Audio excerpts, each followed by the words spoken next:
2 Kings continues the narrative of the divided kingdoms, Israel, north, and Judah, south, where 1 Kings left off. This book covers approximately 3 centuries of the monarchical history of these kingdoms, until their respective downfalls. It also details the ministries of the prophets Elisha and Isaiah. The early chapters, 1-8, of 2 Kings focus largely on the ministry of the prophet Elisha, who succeeds Elijah. Elisha performs numerous miracles, prophesies, and guides several of the northern kingdom's rulers. Elisha's miracles, which include healing the sick, parting rivers, and even raising the dead, attest to God's power and presence. One notable story involves the Shunammite woman, whose son is restored to life by Elisha. The middle portion of 2 Kings, chapters 9-17, presents a rapid succession of kings and a period of severe instability, particularly in the northern kingdom.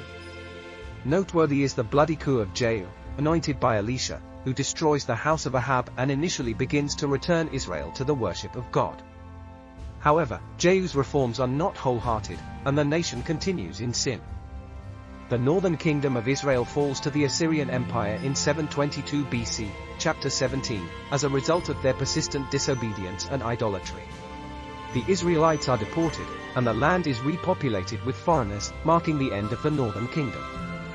The last part of the book, chapters 18-25, focuses on the southern kingdom of Judah.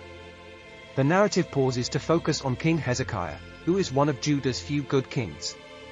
Hezekiah trusts God when the Assyrians besiege Jerusalem and witnesses God's miraculous deliverance. His son Manasseh, however, is described as the most wicked king, leading Judah into idolatry.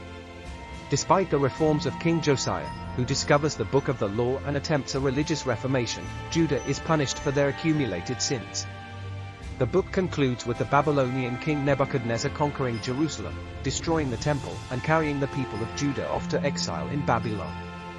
The final note of 2 Kings is on a somewhat positive note, as Jehoiakim, a king of Judah, is released from prison during the reign of evil Merodach of Babylon, suggesting a glimmer of hope for the Davidic line. In essence, 2 Kings presents a clear view of the cyclic pattern of obedience and disobedience to God. The importance of upholding God's law, the consequences of idolatry, and the role of prophets in guiding, warning, and delivering God's judgment are key themes in this book. It also emphasizes God's justice and mercy, reinforcing that God is patient but will not ignore persistent sin.